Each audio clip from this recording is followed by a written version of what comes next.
All right, here we go. Welcome back to another episode of the Post Game Spread. I'm going to be your host, as always, Blake Helm. This is going to be the Jon Huizinga story, Zinger, part 4. So, for you guys joining in, this is an absolute baseball odyssey, a saga. This guy has lived 20 baseball lifetimes. I think he is one of those guys one of the most interesting guys in baseball, period, and one of the most deserving guys of a true deep dive into his career, what all he went through, what he experienced, what he saw, how it shaped him. Circling back a little bit, this guy has the record for the longest time period in between stints in affiliated baseball. So essentially his pro career started in affiliated with the Brewers, and about 10 years later at 34 got back into affiliated. So that's so cool, so wild, so unlikely to hear that story, to hear him talk about it, what he went through. In part 4, we're going to round out his career as a player, finish up his baseball Q&A, and then we actually start transitioning over to his career as a coach. So we talk about the Backyard Baseball Lab. We talk about his work with Tarik Skubal. In between our last couple episodes, he got to go to the Cy Young Awards and be with Tarik and be with, he was part of his inner circle. So really cool to hear him talk about that, his influences there, how they work together. I mean, this guy has so many $1 million arms underneath his umbrella. It's crazy. And he is really cool and subtle about how he acknowledges them, never pimps them out. I think they probably feel safe with him in that reason. And just more dimes, more knowledge. This guy truly is a baseball Yoda in Obi-Wan. So wise. I get lost talking to him and almost forget that we're here doing a podcast. And I'm just like, I'm just listening to what this guy has to say. So I hope you guys are watching the reels, seeing the clips, listen to the podcast in its entirety. So special. I anticipate probably a couple more episodes to round out his career, but we're into his coaching career now. So could not do this without my sponsors. And while this is now turning into a national podcast, I'm still primarily sponsored locally here in Central Illinois. I still do Central Illinois stories. So special shout out to all my sponsors, breathing life into this. Couldn't keep going without you. So go see them if you have a need. Washco Strength and Speed, Overtime Training Academy, Body Symmetry, Sheehan and Sheehan Lawyers, Milner Dentistry, the law offices of Stephen Kelly, specifically Matt Brewer for Workers' Comp, Bank of Springfield, Sitco Chiropractic, Glisson Heating and Air, Eric Easley the Realtor, the Kaiser Family, The Office Sports Bar and Grill, Hammers Radon Mitigation, BSN Sports, Cardinal Cleaning, The Crafted Stag, GT Performance Consulting, Safe House Illinois, Nate Gurdensey the Realtor, Salvaggio Steel, Hudson Chiropractic, the Shamrocks Baseball and Softball Club, Flow Yoga, Iron Palm Coffee. Appreciate you guys. Could not do this without you. We're going to keep this rolling. This is the post-game spread, the Jon Huizinga story, part 4. Enjoy. All right. That's perfect. Oh man, got the All-Star game. Got the All-Star game sweater on too, and the Yoda. Man, bringing the vibes today. I love it. What's up, man? How you doing? Rocking and rolling, baby. Dude. So hey guys, welcome back. This is going to be part 4 of the Zinger story here. The saga continues, and we've actually had some kind of fun stuff happen in between the last time Jon and I sat down. We took a week off, so we have this kind of standing appointment on Wednesdays to knock this out. Jon's coming in and out here. What are we doing, buddy? All right, there we go. Make sure I was on Do Not Disturb because okay. Yep, me too. So anyway, in between the last time we sat down and did this, Jon had kind of a special experience, and I'd love to kind of open up the show about this. So we're gonna go through some more of your like player question and answer stuff, Q&A, and then get into all your coaching stuff, the second half of your kind of baseball journey. But in between the last time we sat down and now, you had a special experience. I would love to hear about it. I'm so curious. Can you tell me a little bit about this? Yeah, so we got to go to Vegas with Skubal when he got announced as the back-to-back Cy Young Award winner. Crazy. So it was epic energy. Yeah, it was awesome. Had the crew. The dream team was there. So the kind of just his whole little support staff. And yeah. Is that just surreal being up there and feeling like you're a part of this journey that he's on? This, I mean, this absolute greatness, back to back size. I don't know how many people have done that in history, but it's got to be a short list. Definitely a short list. Yeah, I mean, it's definitely a blessing to be, anywhere around that, but also just to be around those humans. It's I think, as you Mhm. know, it's the relationships that, really, it's the value for me. It's like I love the most valuable thing is the relationships. Yeah. What were some of the coolest parts about being there? Was there any fun memories that stand out to you, or just moments that you were like, "Wow, this is"? I mean, there was a picture that Brittany posted that you're up there behind him. When he's getting it, all the awards and up on stage and whatnot. To be a part of this inner circle that this guy has, that is part of his success, pretty darn special. Yeah, I mean, I think it's awesome too, just because we've known each other for a while too, like his support staff, and then Hmm. and just yeah, I mean, it was just definitely I would say a top moment for, and Britt got to be there too, so that was fun, Yeah, but it's the same thing where you're in it, and it's just beautiful, and just to soak it up yeah, is, it's like going out in nature. It's like you're staring at a beautiful mountain. It's like those moments, like I just treasure those moments watching guys, just knowing how much work he's put in and what he does yeah. on a day-to-day basis. It's awesome to see. So Yeah, and I want to commend you on this because we've talked about it a little bit, and there are you've got a stable of $1 million arms under you. Cy Young Awards winners have been working with you, but I've never felt like you have pimped them out, like on social media, where like there are some guys out there that work with a certain guy or do some stuff with them, and all you see is just like endless stuff of like them, like them putting this all-star out there. This is who I work with. I'm responsible for their success. I felt like you've always been so subtle, like just little glimpses. Like every once in a while, it's like a little picture of Scoobs or of Libby or of some really high level guy, but it's also mixed in with your high school guys, with your college guys, with your minor league guys, and I'm sure they feel they trust you and they feel safe in that way too, knowing that you're not like using them in any way, or that's at least my outside perspective. You have any well, I mean, any? I like to work in the shadows anyways. So Yeah, for me, being kind of behind the scenes, especially as a coach, it's different. As a player, we've talked about this a little before, but the idea that the credit goes to the man in the arena, if you will, where sure, it's, right, yes, it takes a team, especially to take care of, any high level guy that it's like they typically have a team, or they've had guys in their lives that have helped sure, kind of, be stepping stones or mold or guide them along their journey, and I think it's fun for me too, because like I get to learn from these guys as much as they get to learn, something from me too. So like sure, I think continuing to create an environment around them, yeah, especially with the other guys that are coaching them, whether it's the not necessarily the professional organization, it could be that as well, yeah, but it's more like the guys that are the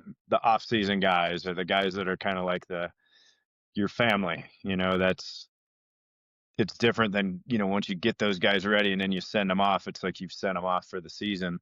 hmm, You're still there to support them, but at the same right, time, now they're under the care of the team, which sure. which is good, but it's fun to just be a spoke in the wheel, and just, Spoke on I the think wheel. I think for these guys, they, if anything, they have trust in us guys that are kind of behind the scenes too, where it's like they can talk to us maybe about something that they're thinking about, just have a conversation, versus like sometimes if somebody's trusted, you can say something, versus, maybe somebody that you have less trust in, or however you want to say that. But I Yeah, think, with absolutely. your inner circle, when you have an inner circle, Yeah, there's that. I The totally get. circle of trust, like the movies, they talk about. Are we in the circle of trust right now? Um, so yeah, let's get into our scoop stuff here, but we're gonna do a little bit of the Q&A. Like I say, we'll get into your coaching stuff, but I thought since this is so fresh, let's go right to our Tarik Skubal stuff. I'd love to hear about how you guys got connected in the first place. Do you have a recollection of this? Yeah, so it was over the pandemic. We were doing bullpens, and one of his teammates, Spencer Watkins, was throwing with us as well. Hmm. And basically, we got connected that day, and then I think we kind of just we hit it off, and the that whole group is, I mean, very special to me. But it was like I've got a jersey from him that says Backyard Boys, but it was like it was a Oh, sick. it was kind of a crazy time in life, a lot of Yeah. uncertainty, but I feel like it was a safe space for all the guys that came back there, and we could, at least for a few hours, get away from all that noise that was out there. So we'll get to this story. It's awesome. Connor shares it, but is this part of this like Dodgers group, like Connor McGinnis and them? Was he in there He was, with those guys? there was different groups that kind of came in. Okay. It was kind of a all day ordeal sometimes for the coaches, but it was like guys, Yeah. yeah, guys would roll in. It could be Yeah. kind of like you said, it might have been Yeah. a nice high school arm, or it could have been a college guy, or it might have been, Right. yeah, 7 of the Dodgers that walked in. And So so then how did your relationship evolve after this? Like what I know you've said that he's even said that you text him before every start and you guys have communication. What has your working relationship been since then? well, I mean, I've probably watched every pitch he's thrown, you know, Yeah.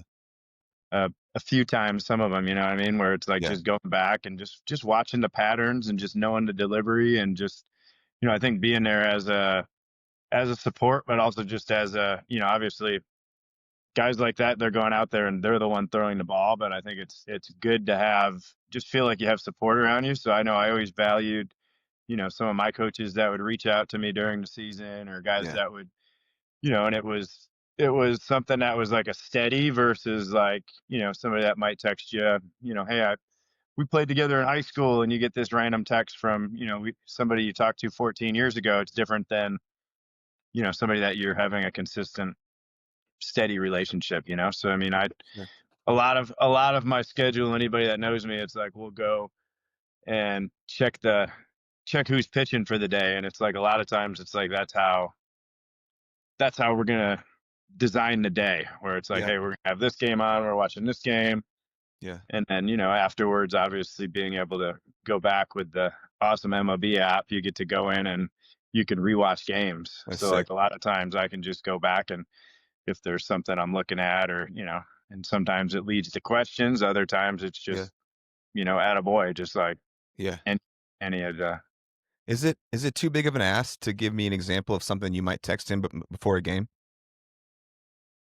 I mean, I would just say things like along the lines of trust your stuff, attack, do what you do, just, Yeah. beast, a lot of just the beast mentality. It Okay. might be just a gif of, you know, it might be something funny. It might be, Yeah. it kind of depends on the day, but a lot of times Yeah. it's just, you know, game plan, go out, get Yeah. ahead, mix it up, put them away. Yeah. It's just reminders, I think, sometimes, but things that also we've perhaps touched on, Yeah. in the off season, and sometimes it's just a hon out da da do da, a bada wada do da. It might be just absolutely nothing that's, let's say, serious or anything like that, but it's just like, Yeah. hey, or like Yeah. it might be something that a lot of times when we're watching, teams over and over, and you got a guy that pitched against them, or you saw something with this, or, Yeah. things like that. Yeah. Now, and this guy is so dang special. How in awe are you of what he is doing right now in Major League Baseball? He's one of those guys I feel like that should be in the next league if there is another, major league above the major league. Yeah, I mean, it's incredible to watch. It really is. It's yeah, it's dominant. Yeah. Okay, then why don't we? Okay, so let me ask you this then. Obviously, there's a cornucopia of things that go into being successful like him. Are there a few things that stand out about him as to why you think he is so dominant, why he is so successful? I think he's done a good job of playing the game one pitch at a time, and you Hmm. can hear him. He'll talk about that sometimes, but I think the other thing that he does really well is he leverages counts. He goes right after guys. There's no nibbling with him, Yeah, for and sure. I think that's where it's like, guys. Basically, you're figuring out if guys are going to attack early, or if guys are, a lot of times they have to attack early because all of a sudden there's two strikes on you, and as you know, the game changes when you got two strikes on you. That's the dang truth. But the leverage counts, and just the attack. I feel like he's an absolute bulldog out there. It's Yeah. I I love how he wants to go CGs. Like he's old school and like he wants to go deep into games. He's not trying to get pulled in the fifth and like I mean he's still shoving deep into games, like elite stuff still. That's wild to see, like 100-mile-an-hour sinkers in the eighth and ninth inning. Like that's unicorn stuff. well, I mean, you see him work too. I mean, if you see him in the weight room, for example, Hmm. if you go down to Apex and watch him, like sometimes I get to do, and I'll go watch, and it's like you just see. I mean, he's a beast. Yeah. Hmm. There's a reason that he can sustain that Yeah. workload. Yep. I You know, love and it. also I think he's simplified his delivery too. Hmm. I mean, it's poetry in motion when you're watching it. I love to hear that. How about we get into some of his clips now? And this was one of the interviews that I sent you. So you have heard the majority of this, but I have clipped it up a little bit. So how about we play some of these? Yeah, let's hear what you got. Let's go. How about start with how we got connected? Here is Tarik Skubal. So I'd love to hear about how you got connected with Zinger and when. Yeah, so that was back in 2020. So COVID had just shut everything down. Uh-huh. I got back from spring training. We were kind of in that holding pattern where we didn't know if we were going to play, if we didn't know we weren't going to play. Kind of that just like interesting time for everybody, right? And I had a teammate, Spencer Watkins. He was throwing bullpens outdoors somewhere. And I was like, hey, dude, where are you throwing? 1, 2, do you have, can I throw with you? Can I get there with you? And he's like, yeah, I got this guy, Zinger. We're throwing in the backyard of somebody's house. There's a couple mounds there. Yep. It's perfect. You can get your work in. You can play catch out back and then, get on the mound. It's all slotted out, yada, yada, yada, whatever. And I was like, perfect, yeah. What do I have to pay? I'm trying to figure out all that stuff too. Like, what do I owe him, whatever. And Sure. And basically just showed up at this guy's backyard, walked in. I was like, hey, I'm looking for this guy. Where is he? He goes, he's sitting under there. Go introduce myself to him. He was the same guy that he is today, very excited, ready to watch some stuff, work on some stuff. Probably barefoot. Yeah, barefoot. I think he had probably just thrown like a 90-pitch bullpen for no reason, but that's just who he is, just 'cause that's how he likes to go out there and compete. Yeah. And since then, I've done all my bullpen stuff with him, every off season. So he'll text me, he'll stop by the gym, anything like that. But yeah, 2020, when everything was kind of shut down, we were throwing bullpens in backyards, and there's some pretty good names in the back of that bullpen or in the back of that yard. Pretty big time guys. And I know. It was cool. It was really cool, and it was very helpful for me because that was literally the only place that I could throw bullpens at because everywhere else was closed down. Pretty cool. Something that jumped out to me, I don't know why, but it's nuts to where you're at, dude. Like considering where it all started in your backyard, the backyard pitching lab, to now a couple of days ago, you're standing behind the 2025 Cy Young Award winner. Is there more evidence from the universe, whatever you want to say, that you're in the right place, you're doing what you're supposed to be doing? I think that is just like pretty special. You got anything? Sorry. Just a wild ride. I mean, very, Man. again, just appreciative. But I think of, once again, it's the relationships. It's getting to help. It's fun. Yep. All right. Next one is coach's authentic love for baseball. Here we go. Why are all these top arms seeking him out? The who's who of who has worked with him is just insane. Do you have anything to say about that? I think he just has a contagious personality. I think he's a guy that you want to be around. And, sometimes in professional baseball, the business side of the game can kind of ruin your love for the game a little bit, just based on it.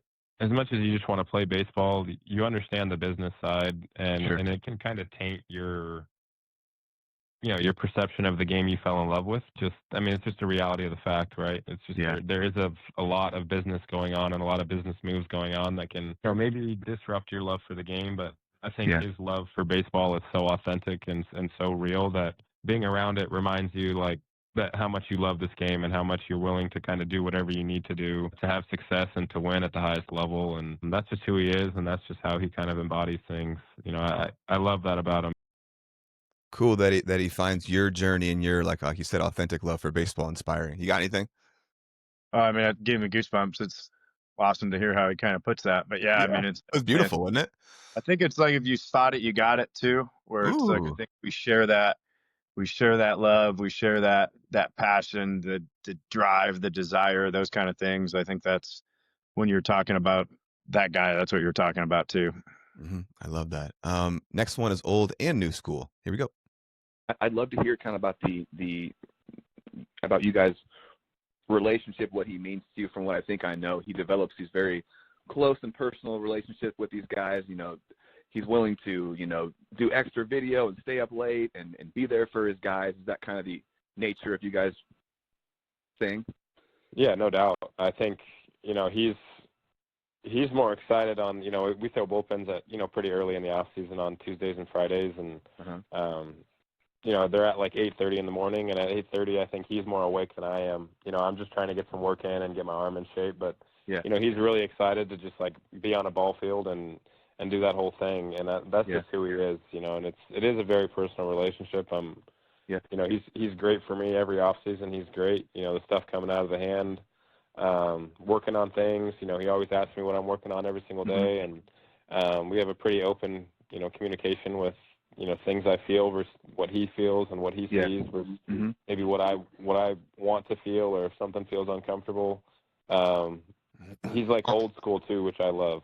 I think, it's new school and old school. It's like you have the data, you have the analytics, but at the end of the day, he's kind of an old school coach, and I love that about him. I love that. The mix of old and new school. Let me ask you, someone like Scoobs that's at the very top of the mountain, like these high level guys, all the training they do, you're scraping for these little percentages, right, of a little bit better. What is there left for him to search for? Like, what are you guys even working on? Is that too broad of a question, or it just seems like, what do you tell a guy like Scoobs? I mean, I think just keep being you, do what you do, and just keep getting better at, the way you do anything is the way you do everything. So on a daily basis, you're going through things and you're getting a little bit better, and it's just continuing to do that. I think, just staying authentic to who he is, which he does, and, just keep doing it. Okay, for Stay sure. in the path. Okay. Let's go next one. This is who you are. Here we go. Yeah, we showed up at, 8 a.m. or whatever for a bullpen. I see him. He's out there. And I, go to dap him up, give him a hug, good morning, whatever. And I'm like, do you smell like a cigar? And he's like, yeah, I just like to smoke a cigar and, listen to my music. And, in the morning at 8 a.m., at 7:30 a.m. on the drive in, I'm like, that's just who he is, though. He's very relaxed and calming. And I thought that was the funniest thing ever. I was like, I actually love that. You just showing up ready to go, but it's just the way that you do it. So I thought that was really funny when that happened. Oh no, that's great. I'm sure he was probably rolling up with a Cohiba and blasting some Bob Marley or something like that. Yeah, exactly. And I was like, it was perfect. I'm like, you know what, this is who you are, dude. This is exactly who you are. You got anything? Yeah, I mean, I thought about having a cigar this morning on this call. So I love it. That's so you, man. No, I think sometimes too. It's like it's a little more of a drive for me on some of those mornings because at that time there's some traffic. Yeah. So it's just. Yep. That I remember that particular morning too. I love it. This next one is level of trust. Here we go. Can you speak to the level of trust that is between you two? Obviously, he's a high-level independent pitching coach. You are the reigning Cy. I mean, there's got to be a lot of trust. There's a lot on the line there. So, can you speak to that at all? Yeah, no, I trust him a lot. with everything. I think that, I purchased a TrackMan machine this off season, and oh, cool.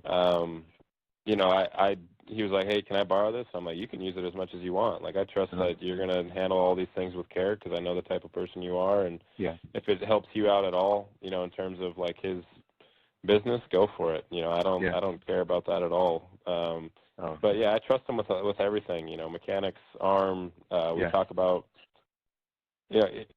it's weird because every off season you feel like, you know, when you pick up the ball, you're going to be like, oh, this is normal. You know, this feels the same. But some things change just a little bit, you know, with just like maybe you're working out, you're doing something different in the weight room, or your body's in different shape, and you know you might change these, like you might have these just little fine adjustments that maybe your arm slot's a little higher, and you know, he gets me pretty dialed in to where I don't have to like get on a Hawkeye machine and throw and make sure my mechanics are all the same. You know, I think that he's pretty locked in on what I usually look like and how I should feel getting down the mound.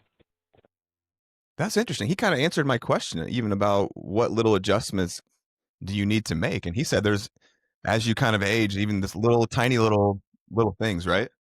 Yeah, it's like, it's sandpaper, I'd just say. You know, I think right. Yeah. It's very, very fine, and just, you know, you're doing sticking to what you do. And I think the more you understand that, you know, you can see how he's learned to understand his body and how he recovers in between starts and what kind of things he can do. He does a good job of keeping his low days low, the medium days medium, and the high days high. You know, because sometimes I know I was guilty at times, and I think a lot of us are, but those low and medium days sometimes take some patience. For sure. You know, and it's like when you're just starting off again too, just starting off a throwing program, it takes patience to Well said.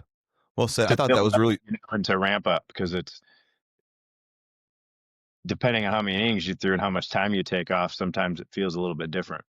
for sure. I thought it was really cool just hearing him talk about how much that he trusts you, you know, not only with his equipment, but just, you know, his mechanics, his mental stuff, all of his stuff, that this guy at the very top of the food chain in baseball thinks so highly of you. I think just speaks volumes about you, my brother.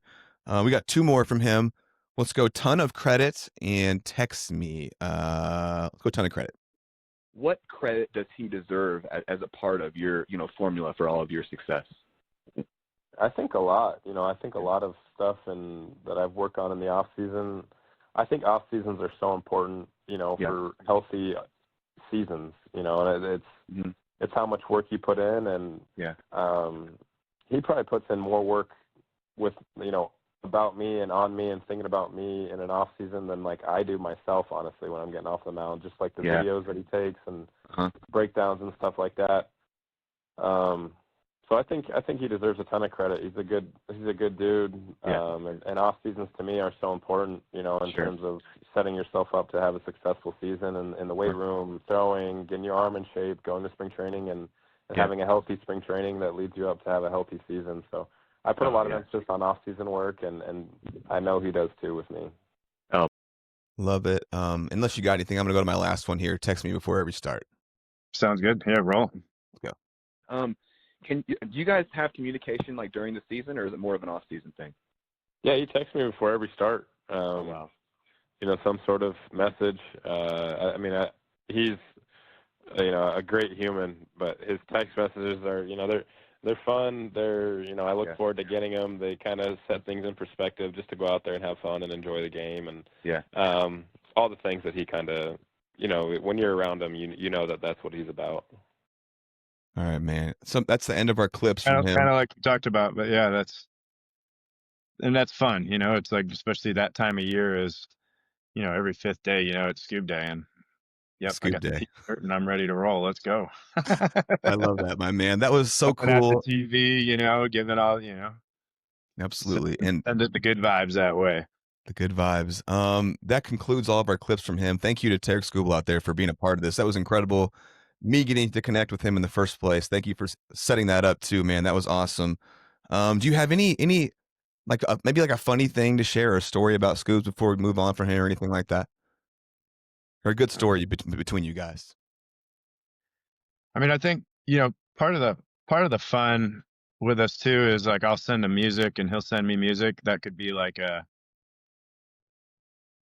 kind of like the same messages, but I like to send tunes, and it's like sometimes, you know, I think that's fun just because it keeps me almost, you know, in the locker room or with certain guys, you have that song where it like associates. Yeah. You know, we talk about that all the time with guys, but it's like when you take the mound or you're towing the rubber, what's that song that's in your head, or what's that tempo that's in your So I think, music's one of those things that is the connection point for a lot of guys, and I think that's a fun one. I love that. So brother, where we left off last time was the baseball Q&A, and we kind of ran right up to our 2 hour mark, and I think your phone was about to die on us. So Yeah. this is my I favorite plugged it part. in today, brother. So Did you? Okay, cool, my man. So I love this part. I think this is really fun, and you get to really see kind of the color of a guest. So we'll go back into this baseball Q&A here. I left you off, or the first one we're going to open up on is funny, depending on how you look at it. But do you have a longest home run or biggest pump that you ever gave up that you remember? You're just like, wow. I do. And I'll always remember this specific one. But I was at Michigan State. We were playing Ohio State, and we went up big early, and it was maybe second, third inning, something like that. We were up by 6 or 7, something like that. I guess I just fell into the kid trap right there. But the Nick Swisher's up, and I went 2-0, and I can hear it to this day in the dugout. And it was Gundy, and he says, "See how far he can hit it. Like just go right after him." And I just threw it in there, and I just remember that ball was like in the trees. So I think that Swish one I gotcha. definitely remember. And then there was one in the Midwest League, and I forget who hit it, but there was a dragon in the outfield, and I just remember the dragon made like a noise. So yeah, those two kind of stick out in my brain. Okay. So I've asked this question to many people now, and I've never got really a good answer, or the answer that I want. Like this, I'm clunky here, but love the movie Bull Durham. I always laugh at the funny mound interactions. Have you ever had any funny mound interactions yourself, or any conversations out there that you think are memorable or hysterical or worth talking about? Absolutely. I mean, I remember this. This was probably the funniest one. But Jose Canseco, we were in Yuma, and something happened. There was like a fly ball to the outfield. The guy missed it. Ground ball. There was errors, and he came out to the mound to yell at the infielders, and he did it all. It was like all in Spanish, and I'm on the mound, and then he just patted me on the butt and walked off the field. So that one was funny. I'm trying to think. I mean, Fletch always had funny stuff to say. He could always, make you think about something completely different. I remember him making a couple mound visits in my day. Mm-hmm. But yeah, I think the Canseco one sticks out the most in my head right there. I'm with it, and I'm here for all the Jose Canseco stories, man. I've always found Jose to be very interesting. Did you grow up playing in any baseball video games? If yes, do you have a couple favorites or a favorite? So I had it was with Nintendo, and it was called Simulator 2000 or something like that. I've never heard about this one. That's a first. So that was the baseball game that I think I liked the most. Really? Back in Simulator 2000. Okay. Cool. Then I think Wii Baseball was another one that was fun. Played some Wii? Okay. Any superstitions as a player?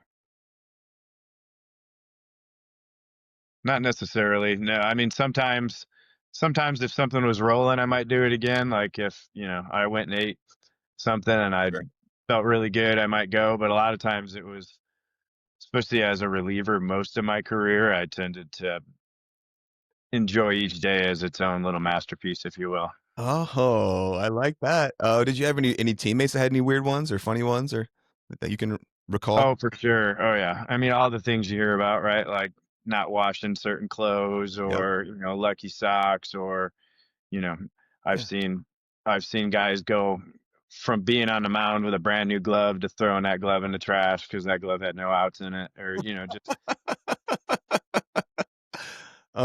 What are your thoughts on long toss? Let me ask you: did you use it as a player when you were playing? Do you still use it? What are your thoughts on it now? I guess it's like 5 questions, but just long toss. Yeah, I love throwing in general. I think long toss is part of it. I think the definition of long toss could be different for different guys. Sure. And a lot of it, depending on who you're working with. If I'm working with a big league guy that's been around for a long time and he likes to long toss, at a certain distance or at a certain time, that's what he does. I'm I'm not going to say, hey, you should try this. Or, a lot of times if it's working, let's leave it, let it work. With kids, when you're working with younger ones, I think starting to learn to throw through a target, long toss can really help. And then it's, kind of defining what a good long toss is. A lot of times we'll do like the one hop Nolan Ryan hat drill too, where your partner's a ways away, but you're one hopping them and you put the hat out there as a target. So you're working on getting backspin and making the ball bounce straight. If you're throwing that ball and it's bouncing and it's kicking this way or kicking that way, then it's probably something, in your delivery or the way your hand's coming through, something along those lines. That. Do you think like a young player coming up can really build their arm strength through, strenuous long toss, continuous? I mean, I'd say throwing's important. I mean, I think it needs to be a variety of throwing. It needs to be athletic throws. It needs to be, different positions. I like to put pitchers at shortstop, hit them ground balls, put left-handed guys at second and have them throw to third, so they're getting backhands and forehand. A lot of times those are our return to throwing stuff is going to be athletic throws and then ground balls and even fly balls and crow hops and all the things you kind of fundamentally do as a kid. It's like, it's kind of like martial arts too. It's like, if you do martial arts, you stick to the basics and you do the fundamentals really forever, right? It's like there's always the foundation of your forms or your techniques. It's the same thing with throwing. So I love that. I would look at long toss as one of those same things, like a spoke in the wheel, where it's like it's a part of it for sure. I remember I saw a video of Marcus Stroman doing some very athletic catch one time. Like he was bouncing around and moving and throwing from different angles, and I thought that was so cool. I had never even thought of that concept for a pitcher. I was always, I was a pitcher until college essentially. So what I know about pitching is limited in ways, but that was cool to see, some innovation like that. What are some of the most interesting places that you lived during your career? I'd say Calgary was pretty interesting.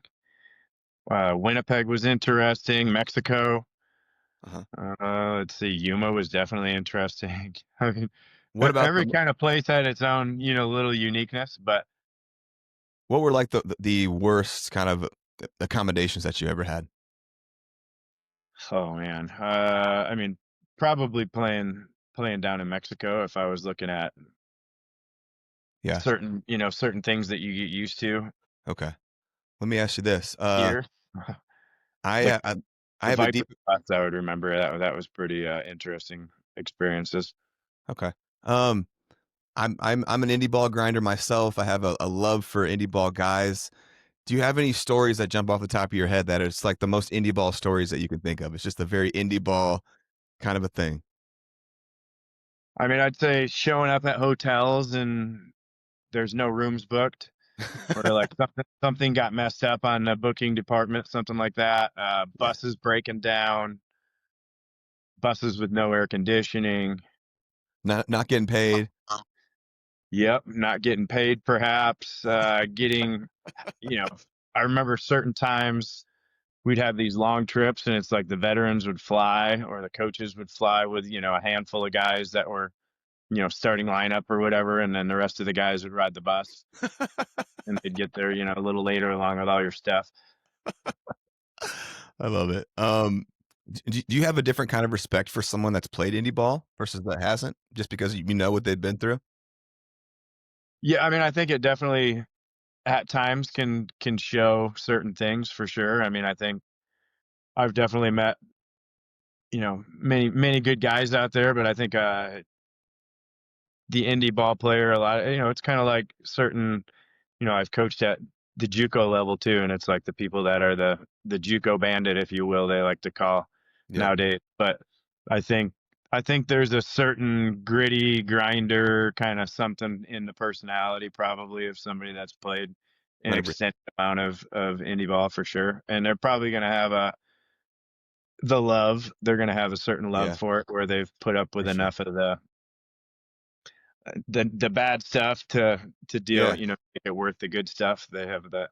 That's an interesting point. I always thought that was a weird line of like some guys will, when it came down to indie ball being their only choice, they just walked away from the game. And I always thought that was like, so that's your line of how much you love it and how much you want to Or, I mean, keep I think doing it. certain guys too, they just see they see it as a downgrade, or they see it as maybe it's not whatever you want to call it, semi-pro. I've had certain people tell me. I hate that. Drives me crazy. It's funny though. You hear it. Yeah, you do hear it though. Yeah, I mean, we're getting paid. It's full pro. You know, I don't know what part of it is semi, but yeah, right. they miss the workouts and the stuff that happened to keep you at that point. But that's okay. Yeah. Okay. Some will understand, some will not. It's okay. I think. Yeah, that's the truth. I tend to live my life as much as I can with as limited rules for other people to follow for to be around me versus I think sometimes putting up a bunch of rules for how other people are supposed to live can really limit your own joy and peace. And I think for me, it was allowing other people to live by their own rules. I think was a big piece, because sometimes you'll hold people to certain standards, and it's like, well, they You never get even think disappointed. about it. Yeah, then you That's get not important disappointed to by them, right? Yeah. Yeah, and if it's not important to them, how can you expect them to Well do that? said. If it's something you value, then just value it. That's profound. I love Keep that. Oh man. I want to hear about how over your career your arm angle has changed from time to time. At what points did it change, and why, and where are you at now with your arm angle? So I think I was always pretty standard low 3/4. Just naturally. I had the sink. Yeah, I just naturally just kind of threw like that. And I think throwing a lot of footballs, I like to throw footballs, and I like to skip rocks. So I think there was some of that. I also played third and first, which I think third and first lends itself to perhaps a little lower throw at times. Yeah. And then initially off the mound, it started as like a put away pitch where, I'd pitch standard, my 3/4, whatever. And then I would drop down, and a lot of times I'd elevate, or I'd drop in like a sideways slider that I could throw. Frisbee. I think some of that too is just from playing wiffle ball. You're playing wiffle ball in the backyard, and you're just, I'm going to try to make the ball move like this. And I think some of that creativity was more in my mind than in my body. Like I was more seeing the pitch shape that I wanted to create versus in my mind saying, I'm going to drop my arm slot. It was more the. Do you have a ball close to you, or could you grab a ball? Sure can.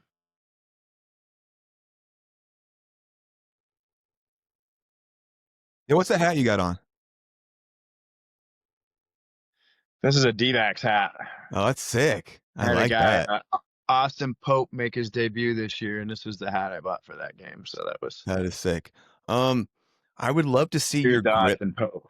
Oh man. Would love to see your grip for the sinker. And then if you could talk a little bit, like I've always been baffled about, like if you were trying to teach someone a sinker, what would be kind of the first kind of points you would talk to them about?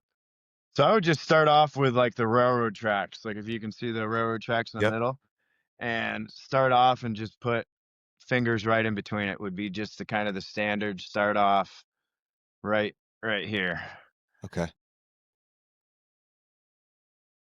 Yep. And then for me, something that, I've learned is somewhat unique just because, some guys do it, but others don't. But I tuck my thumb on all my pitches. So like basically I throw mine like this. You'll see other guys that's like they'll have their thumb like this. But for me, I do that. Why? Is there a reason? It just feels natural, feels normal. Like when I pick up a ball, I think I have a wide hand. Yeah. So my thumb, it just kind of works like a shelf for me. And then I basically dig in. If you see that seam there, my thumb is kind of digging in on that. It's the same thing I do on my changeup. It's the same thing I do on my breaking ball. Oh.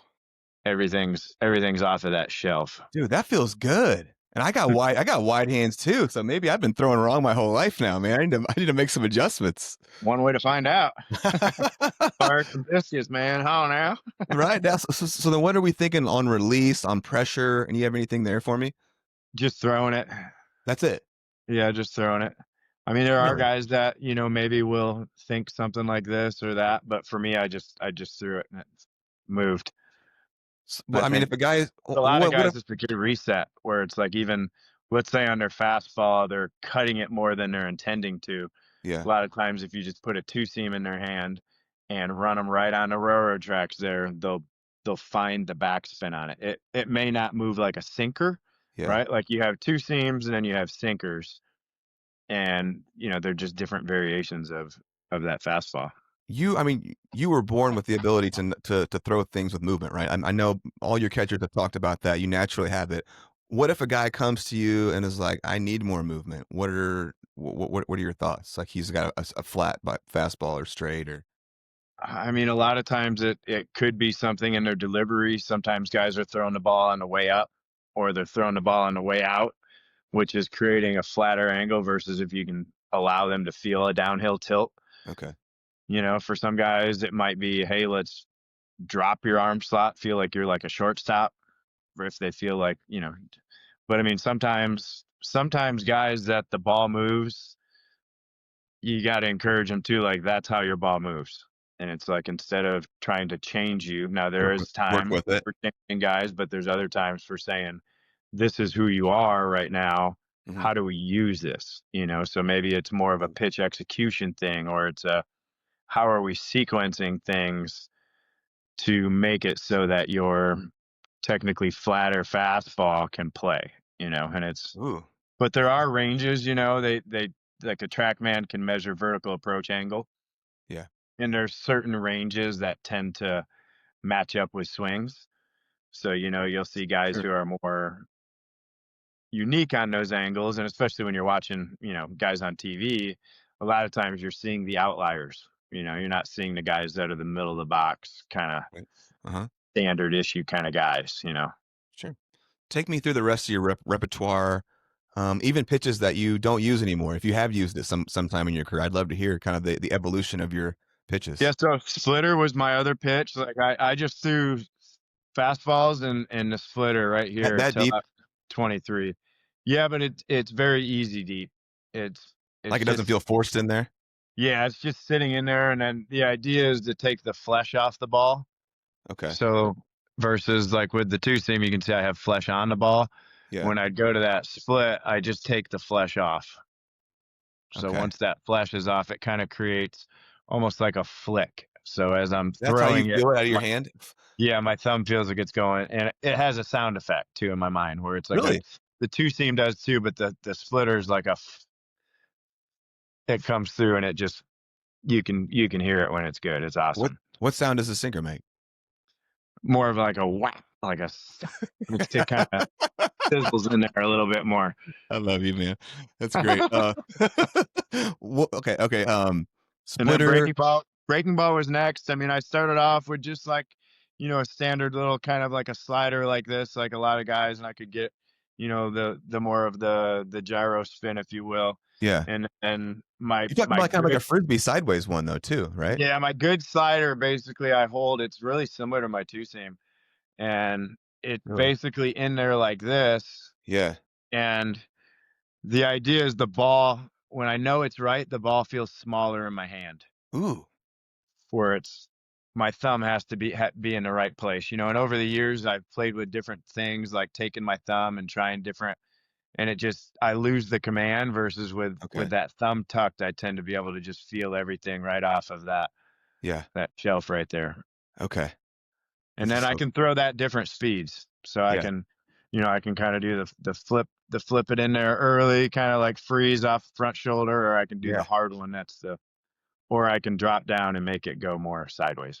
Okay, so slider, splitty, sink, anything else? Change up. This became my baby. Yeah.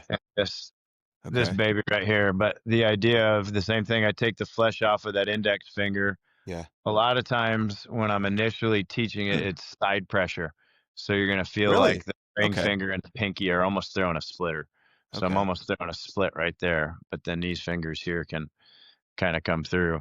And I'm looking to get it to spin, like that. Where if there were a lot of times we'll put a dot on the ball. Yeah. So take Sharpie and draw a dot right there. And I want to see that thing as it goes. And then you'll see that the bottom fall out. Interesting. Hey, let me ask you this off the top of my head. I noticed in the playoffs this year, especially deep into the MLB playoffs, they said the usage of splitters was like insanely up. Do you have any thoughts on this, or like why all of a sudden was that? I think it's such a good pitch, and it looks like the changeup, it looks like the fastball. And I think the best pitches are pitches that look like the fastball. There are exceptions. You know, there's good, you know, guys that have really good breaking balls. But at the same time, I think anything that looks like a fastball is going to be really effective. Okay. Okay. Back to your repertoire then. Any other pitches that you so played I throw with? a cutter as well. And Show me basically that. for the cutter, I'm just going to over grip a four seam. And I'm going to create what I call ring finger pressure. So this What do you ring mean over finger, grip it? Like, can you I'm going to just go grab back to that? grab the heck out of it. So like instead of like this one, I would say for me, I'm pretty firm pressure. So probably like 7 out of 10. When I go to the cutter, I'm like a 9 out of 10. And really? Pretty firm. And I'm feeling the pressure with my ring finger. And then you can see how it kind of turns that. It basically just turns the fastball. So when it comes in, it just kind of goes that way, which for me was really at the very effective. end? Is there a slight turn at the end, or what are you thinking No, at the end out of your hand? I just grab that grip and rip it. It's a fastball in my mind. If anything, I might think cutter, like almost like a football, but not quite, because otherwise it'll really take off. And I'm just looking for a L, like a small little. Okay, gotcha. Or with a lefty, I might try to keep it a little more up here. Okay. With a righty, I might try to pull it down a little bit more. Anything else? Nope, that was pretty much it. Okay, and then let me ask you this: you've obviously seen a million pitchers. Have there been some some crazy grips that you can talk about that you're just still kind of like, I don't even know how that works, or that you've seen, or very unique? Not necessarily grips. I mean, I guess just because I've seen so many different grips, you know. But I mean, Nothing new now. Different variations of spiking, or you know, because there was I guess one more grip I had for a little while was a spike like this right here, where I'd spike this, which became a bullet slider for me, which I used quite a bit. It was fun. So like a bullet spin, it's like a gyro. Gonna just spin like this, and it's a relative movement, but like on the vertical plot graph, it might be 0-0. Yeah. Okay. All right. Okay. Cool. Let's moving on then. What are some walk-up songs that you've used in your career, or entrance songs or whatnot? And I'd love to hear that. So I'd say top 2 were Pantera Walk and Metallica Human. And why did you choose those? They just got you in a certain headspace, or what? Yeah, Pantera Walk was it was more of a, I think, the mentality and the headspace. And then I'd walk in from the bullpen. And then Human was the same thing, where it has these drums. It's the one with the symphony. So it just had these drums, and then it talks about breathing, and it's just the moment. I just always remember by the last time I'd throw my last pitch, and I was, you know, walking around and, you know, surveying the situation. It was like, it's talking about coming up for air, you know, so it's always like, you know, catching that breath and just being right where your feet are right in that moment. So I think I can play that right now and I get goosebumps, because I'll still rip bullpens to that all the time. So really, that's what's up.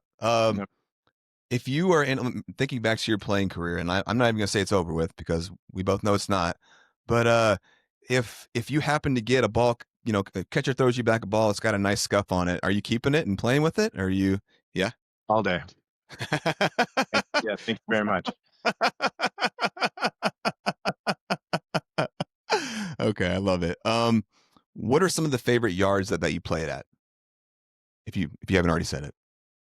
Let's see, favorite yards. I mean, St. Paul, the old St. Paul Stadium was pretty classic, you know, just the train and some of that stuff. Let's see. I mean, I've got to play in all the spring training fields, right, when we were in the Freedom League. Oh, cool. I think that was awesome, getting to play in all those, and then, you know, being in spring training, getting to and you do just that. when you pitched that complete game the other day. That was at Goodyear, wasn't it? Yeah, sure was. Sick. Yeah, a little flashback. Yeah, I love that. To Joe Spurley in the Freedom Pro Baseball League. Oh, now. Shout out to Joe Spurley. I love it. Do you have a least favorite yard you ever played at? You were like, man, this place is just a shithole. Not because there was a shithole, but I think least favorite yard. I'll always remember this game, but we were playing at Penn State, and for whatever reason, it was just like every ball found a hole that day. And it was just like, I'd have to look back, but I felt like I gave about 14 hits that day, and all just through the infield. One of those days. One of those days. And this is kind of a broad question, so I apologize if it's too broad, but are there a couple really influential coaches from your career that you'd like to talk about a little bit, give a little bit of gratitude to? Well, I think starting off, the guys that you interviewed with Mike Paul, starting off with that, Sure. he was definitely influential, and still talk to him to this day. Gundy, shout out to Gundy. He's the man. Mm-hmm. Still talk to him. Fletch had a big influence on me for sure. Rest in peace. John Mazza was another one that he's in Columbus, Ohio, but he was my summer ball coach for a couple summers when I played in the Great Lakes League. Mm-hmm. Columbus All-Americans. He was awesome. Loved him, and he was a big Tom Seaver fan. And I'll always remember just the mentality stuff that he had. Like, he was old school and had just taught me some awesome stuff about the game. So shout out to him too. I'm with it. I'd love to hear about the evolution of your diet over your life, over your career, kind of where you're at now. Like, you talked about, the standard American diet. And like, I'd love to hear how it evolved over your career and how that, was intertwined with your performance and where you're at now. I mean, I'd say the biggest thing that changed was just the way I looked at food. As far as now, I like to say food is fuel, where it's when I'm eating, it's not just like, yes, I love to sit down and eat good food because good food tastes good, right? But at the same time, it's like eating, wholesome foods and making sure you're getting, a balance of your nutrition, right? Like Seafood loves to talk about. Seafood's the guy I'll talk to a lot about my nutrition stuff, but he likes to talk about the macros, right? Where he's talking about your protein, your carbs, and your fats. But I think a lot of times too, it's staying as whole food based as I can, and I think the biggest changes that I saw were mental as much as physical, like maybe even more, just a clearer scope on things. Mm-hmm. Okay. Are there any vitamins, supplements, things like that I'm sure you've tried them all throughout the years? Are there any things that you swear by that you still take that you believe in? I mean, creatine, I definitely take creatine, and then baking soda is another one that I like, especially for the pH of your system. Yeah, or what? for the pH, and then just like I take it with my creatine, and Really? Yeah, just it helps me just feel like homeostasis kicks in, and I think if you look, there's a ton of research on both of those. Okay. But I think, other than that, I mean, I do a lot of just whole food stuff, but I mean, I must say, I love juices like ginger. I love a good ginger juice to make sure, just lights up your world. Yeah. Honey is a big one. I really like honey products, like bee pollen's a big one. Dude, I remember I had this vivid memory of was it you or Reed at the Cal Ripken thing carrying around this jug?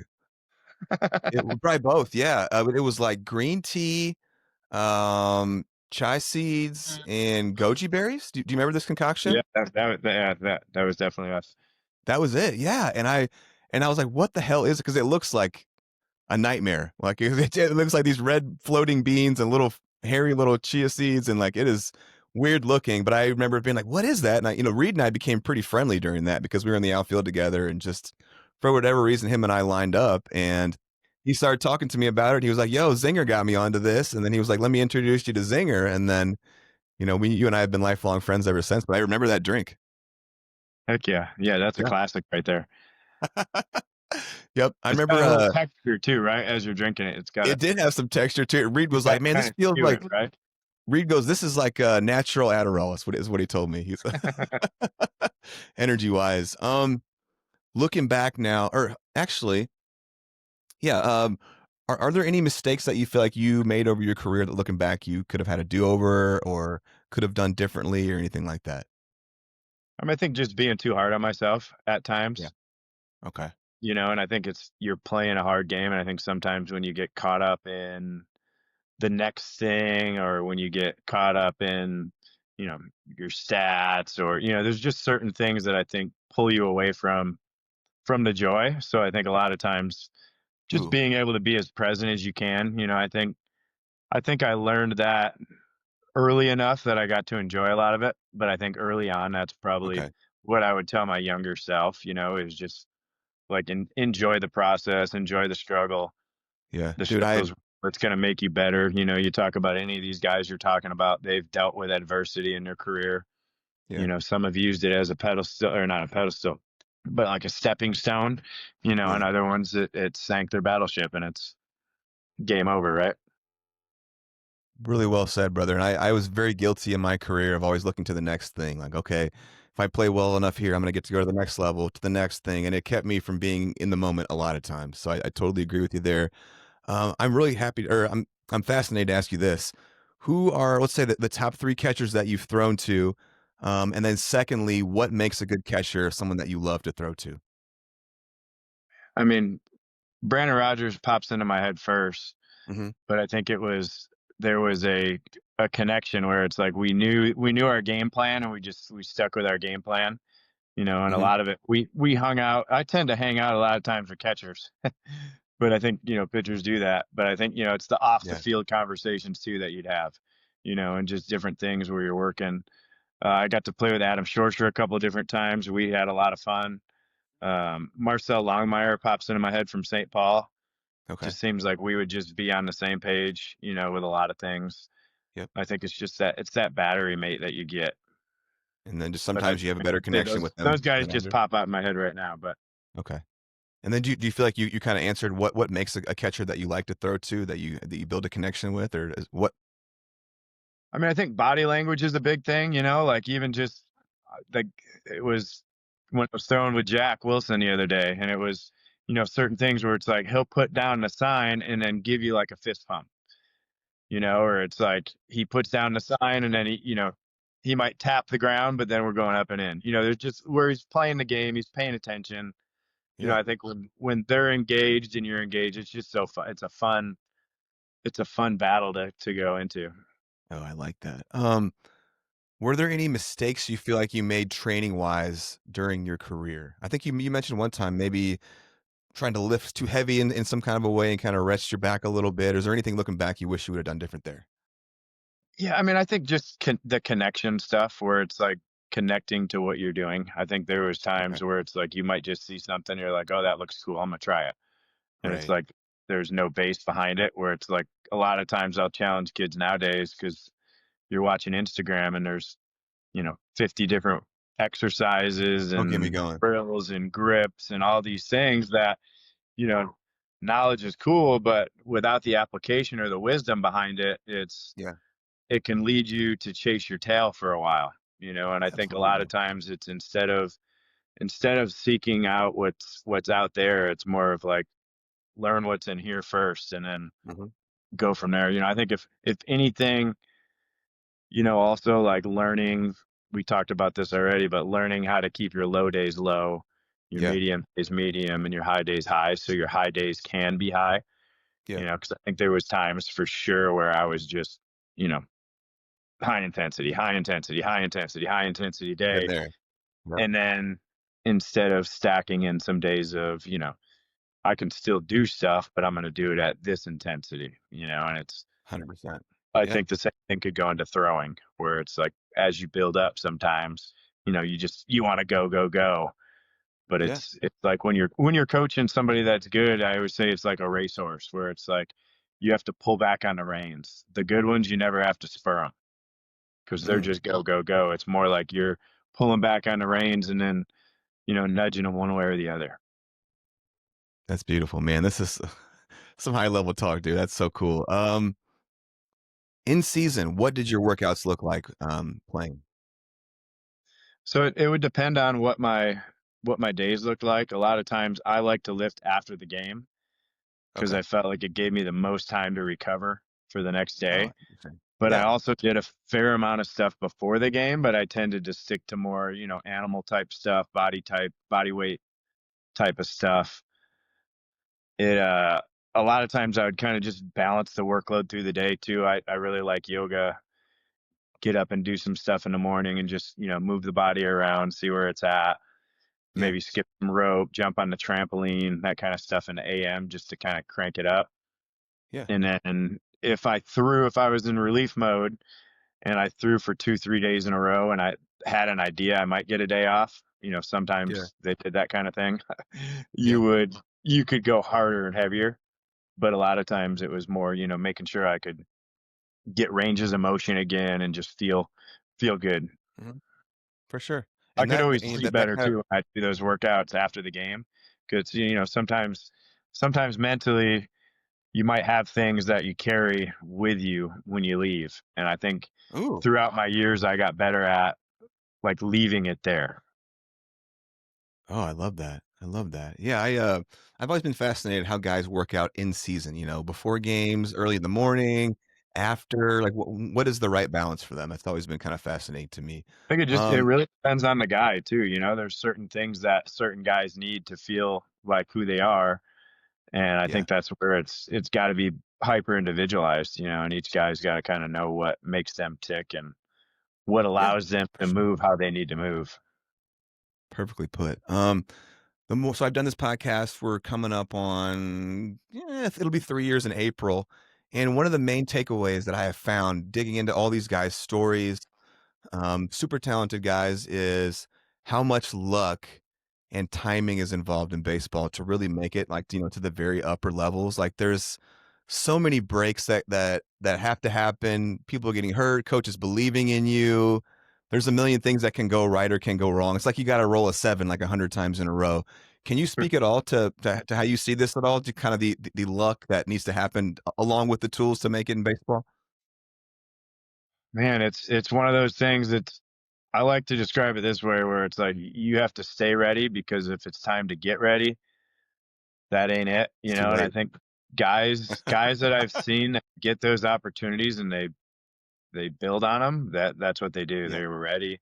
They hit it. You'll Okay. see some. Every path is different though. And I think Truth. that's part of the beauty of what we're talking about, and what I get to see all the time is like you'll see certain guys that you'll see that just shoot through the ranks, and you'll see other guys that maybe are dragging along, and Grinding. it's not always Yeah. a clear distinction between, if you just saw how they do, let's say throw a Sure. bullpen. You might be like, man, how is that guy not there? And then you'll just see certain things that show up that maybe that's why, and it tends Yeah. to be one of those things, when you're working in the off season.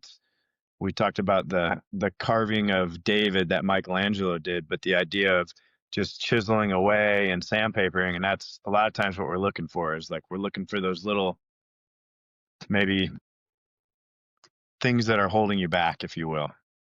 But I think Sure. there's, Well, in a game where there's no guarantees and it owes you nothing, I think, well said. you're better off without some expectations, or thinking you're bigger than the game, or you're bigger than the other guys, or if you start talking about, Sure. hey, poor me because this guy got that and I got this, Right. it's like Yeah. it just, yeah, I think the guys that you continue to see that are ready, and the guys that opportunity hits, you just got to root for them. And if you Sure. get your chance, that's awesome. Hopefully guys are rooting for you too. But I think, in Right. such a small window, you just have to be appreciative of being involved in it. Oh man, beautiful, beautiful answer, my friend.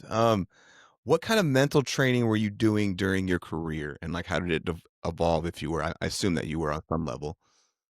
So a lot of it started, we talked about my first game when I was in Kalamazoo, and it was like my vision was gone. And it was like I had all Yeah. this stuff built up, and I got to meet a guy. I went I went to meet Fletch and Tom House and Mark Pryor and this guy, Dr. Really? Matty Mitt, who I think we talked about a little bit already. But Dr. Yeah. Matty really kind of opened up my eyes to some things and started me on some routines. He made me a CD that I listened to all, on repeat basically, but it was a hypnosis, and it would basically take you Yeah. under, and you'd get the breath, and then you'd start to see yourself doing things, and it would put you out there, and I just kept practicing, kept practicing, kept practicing, and then it started to be like the things in my brain started to actually happen.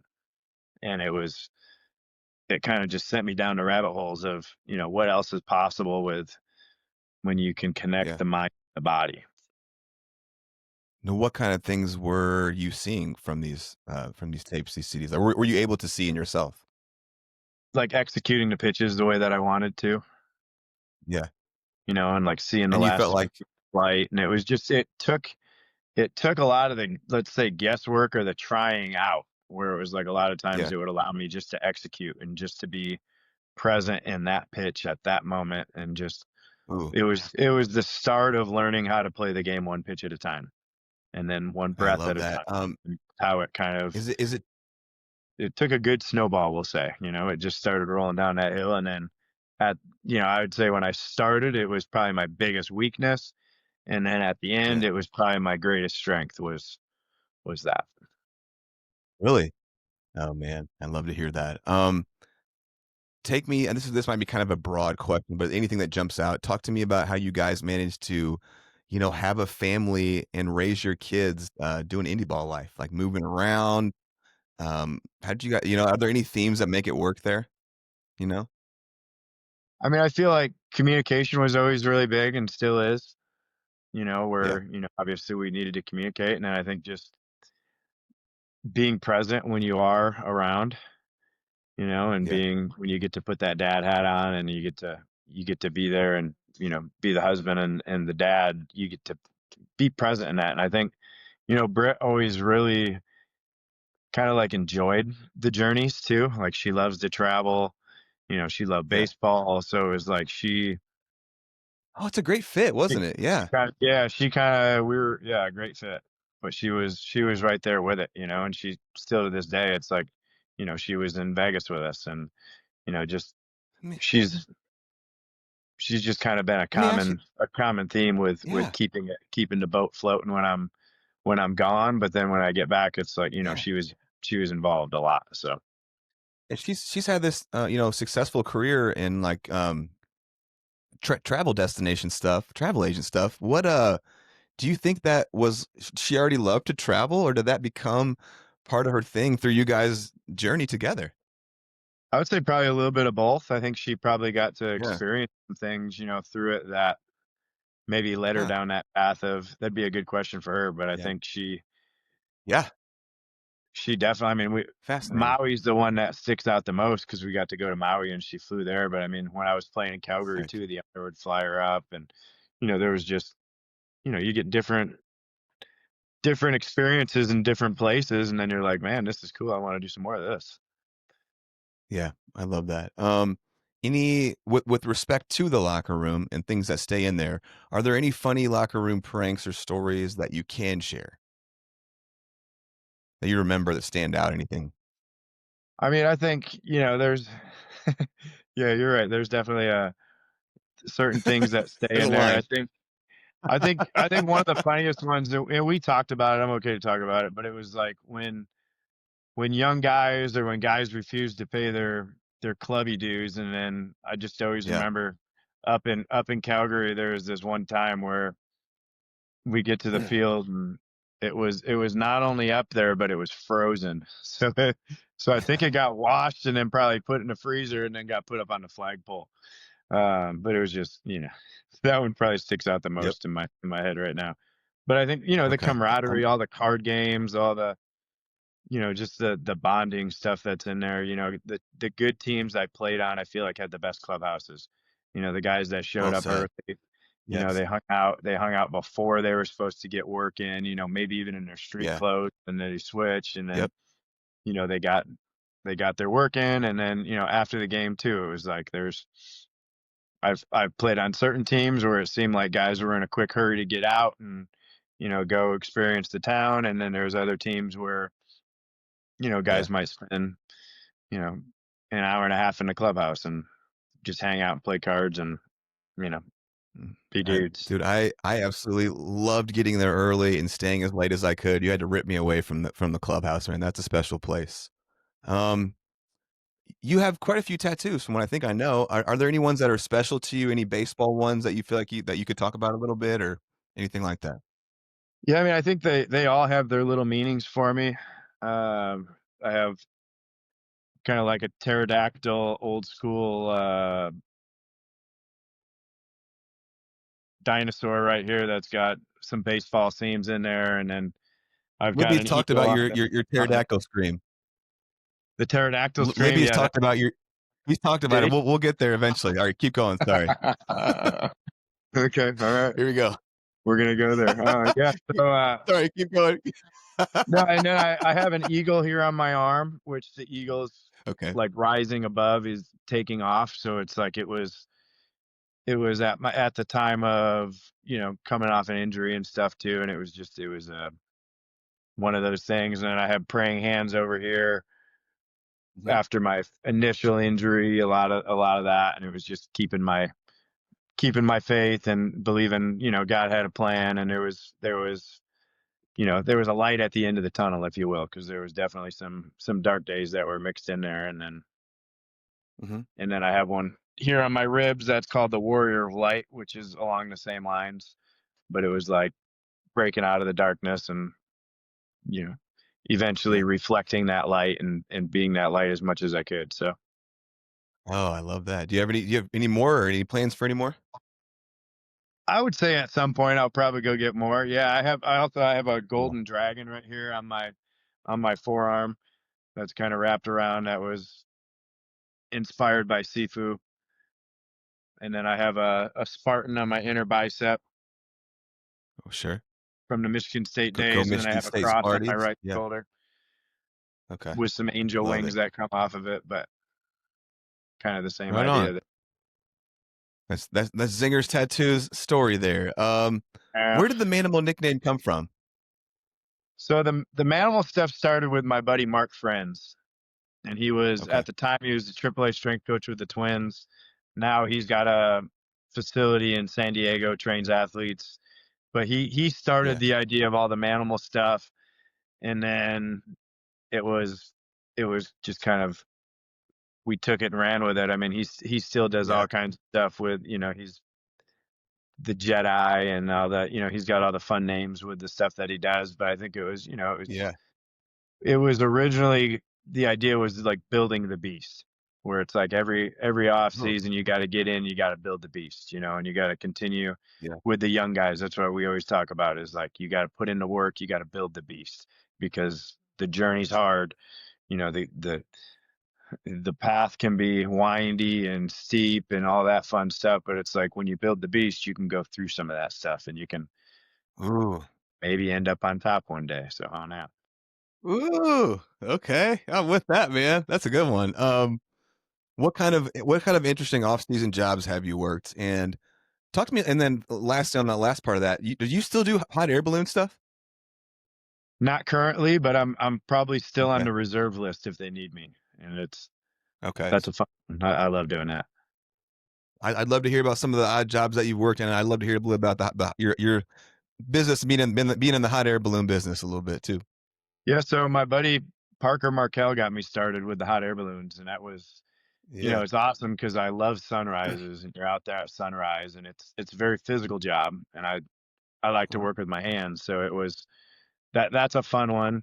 That's not necessarily an off season. That was more of a side gig, and But off season wise, I did a lot of valet. I used to valet for the Phoenix Suns players and owners and all the VIPs down low, and then we do some of the restaurants here in town and some of the concerts. I did that one for a while. I think Pat actually talked about that too. He did. Yeah. And you shared that story about exercising when you were valeting. You're running. Oh yeah, we'd be sprinting up and down here. We're getting our sprints in every night. People be looking at us like, who are these nutbags? And then let's see, what else? What other kind of good off-season gigs? I mean, lots of coaching, lots of camps. I worked for a guy, Billy Horton, who had something called the Cactus Camps out here. So we ran a league, and we would basically do double headers on Saturdays, and then we'd practice a couple of days a week. And that was fun, a lot of fun. Okay. I think I tended to lean into coaching, so I think that tended to be my thing. And then I also sold and continue to sell, but it's called Juice Plus, but it's fruits and vegetables in a capsule. I remember seeing this stuff before. Yeah.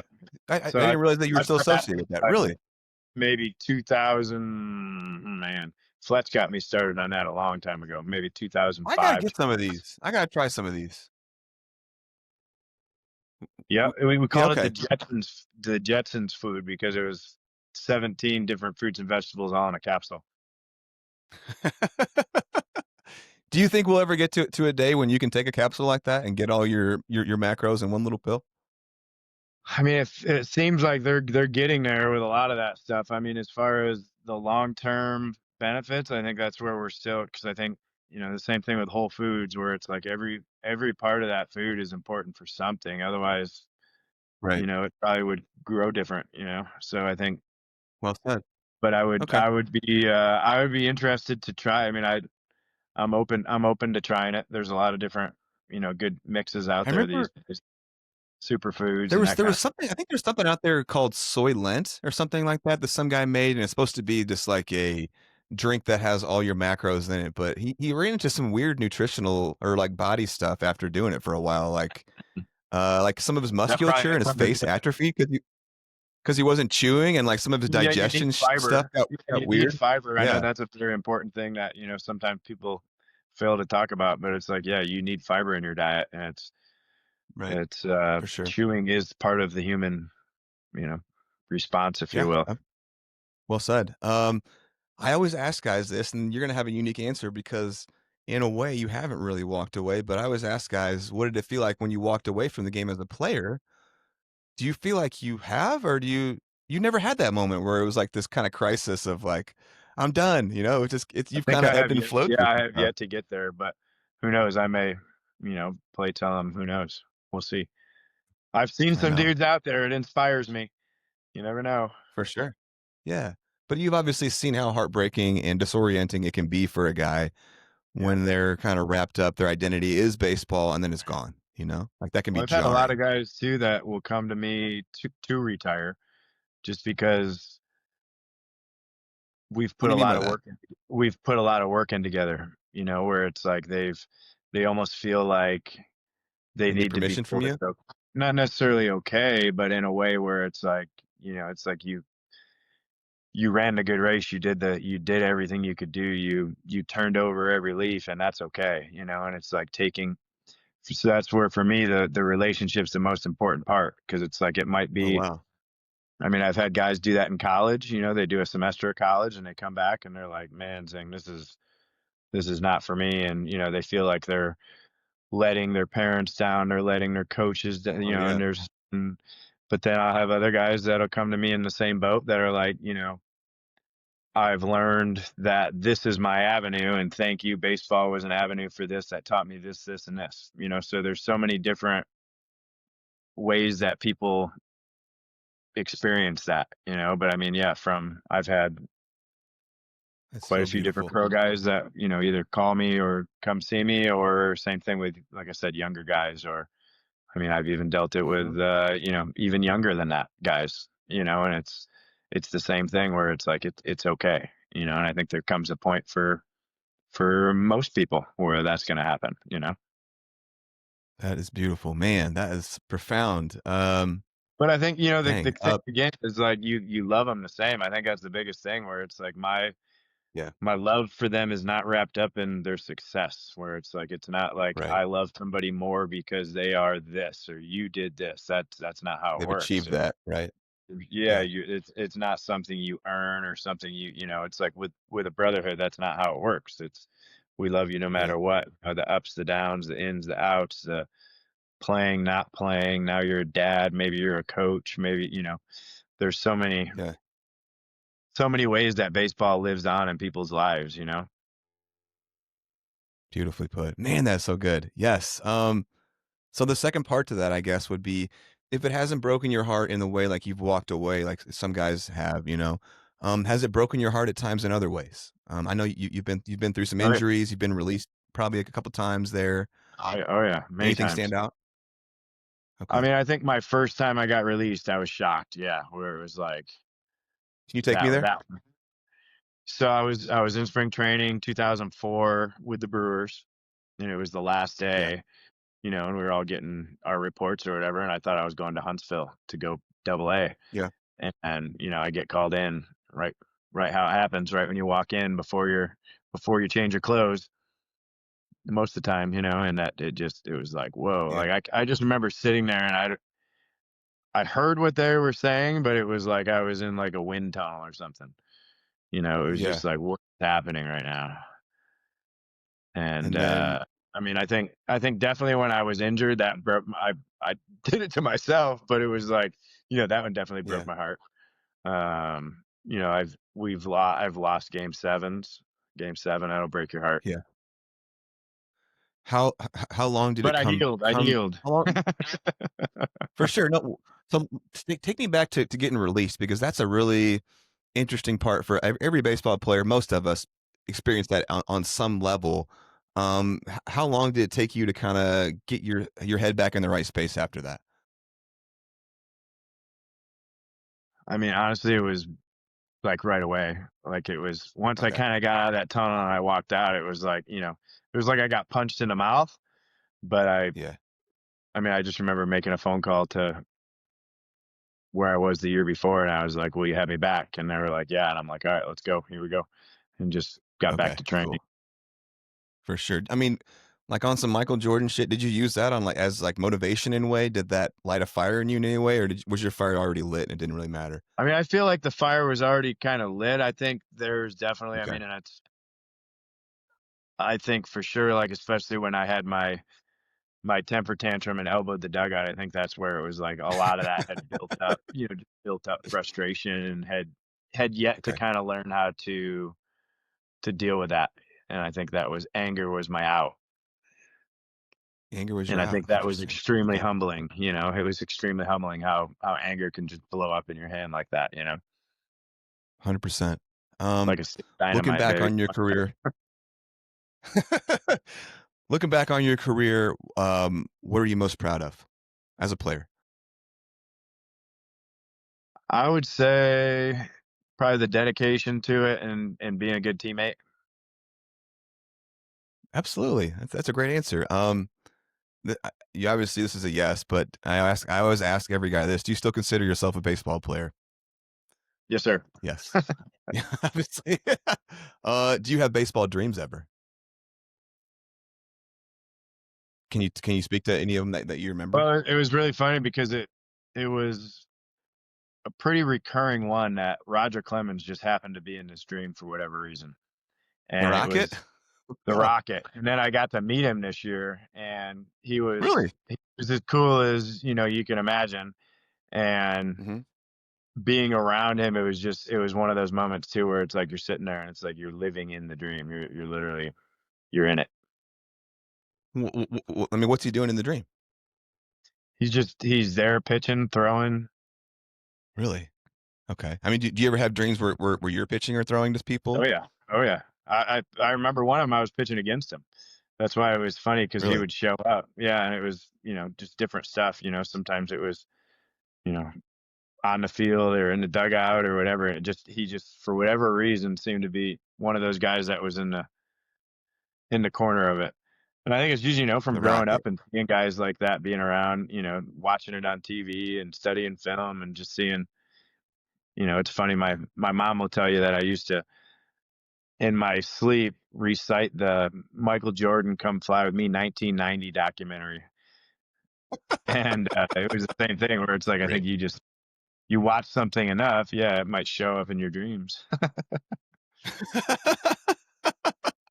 That's the truth, my friend. Well, we are done with our Q&A there as a player. We got about we've been doing these in 2-hour chunks here. So we got about a half hour left to roll. I'd love to get into some coaching stuff here. Are we good to go here? Keep Let's rolling? dive. My Let's man. do it. Oh, yeah. Dude, so pumped to talk about this. One of my favorite parts of your story, the backyard pitching lab. So a really fun place to start with here. I've got some stuff written. So from what I think I know, started right after you were playing in Yuma. Is that about right? Okay. Yeah, we bought the house without seeing it because it had a 70-foot Sight lane. unseen. Yep. That's what I have written here. You bought it sight unseen because of the lane. Yep. And then for those of you that are unfamiliar, his pitching lab was mainly outdoors, what I thought. I mean, there was a pitching tunnel back there. We'll get into that. lots of balance stuff, Swiss balls, martial arts stuff, strength training stuff, lots of sand, lots of mobility and proprioception stuff. It was so rocky looking, just Yeah, in there was a pool. Arizona. You Right, the definitely used the pool, the pool for rocks, training. the cactus back there. There's early videos of Libby looking like he's 12 years old back there. It looked nothing like I've ever seen before. A really cool tribe, a community of pitchers, so unique. It just felt like a really awesome place to learn and take lessons from my perspective. Where did the idea or where did the backyard lab start? Out of what necessity? And let's just start talking about this magical point in your life. Yeah, so it started, my buddy Matt Hammonds had invented something called a pitching tunnel. And Yeah, it was let's go. basically net that was tapered to the strike zone. So it Yep. allowed us to throw without a catcher. Because a lot of times it was like the Mhm. hardest thing, especially when Yeah, the find sun a goes down catcher. without lights, was to be able to throw, So Right. we started with the tunnel, and it started, it just kind of kept growing. And then I had a guy who closed the gym that gave me a donation, and then all of a sudden we had like 2 squat racks, a Smith machine, a leg curl, this little side bend machine, all these different things. So we just kind of kept adding to it as it went. And yeah, we were back there for 7 years, and that was 7 a years very, back there? very fun chapter. Oh my Think gosh. think we had It's that point. I think we had around 20 different major league guys that had trained in there, and then really, a bunch of my teammates. I remember when I signed in 2014 with the Brewers at the end of the year, there was half a dozen dudes that came and threw in the backyard, because it was right. just kind of a fun environment. You could just turn on the lights, turn on some music, and just sit there and blast targets. Man, so cool. And like, how old was Libby when you guys first got hooked up? He was young, He was wasn't he? 11. Yeah, he was 11 11. years old. That is that's so awesome. Can you speak to any of the kind of fun, unique methods that you were kind of using back there on some guys? How you guys trained? Yeah, I mean, I think a lot of it was athleticism based. A lot of jump rope and speed dots, and then introducing beginner stuff for a lot of the younger guys. And then I think a lot of it was the throwing, where it's like we had a couple of drop nets that you could throw into, like a close net, if you will, we call it. I think it's Yeah. what you see a lot of guys do with like a plyo ball into a wall, but we were doing it with baseballs into a net or softballs into a net. And then it Okay. turned into a lot of competitive games, like playing pig in the tunnel. Each guy gets 2 baseballs. You call your Oh, shots. that's cool. Like if I say fastball number 7, if I hit number Yeah. 7, everybody else has to hit 7 or they get a letter.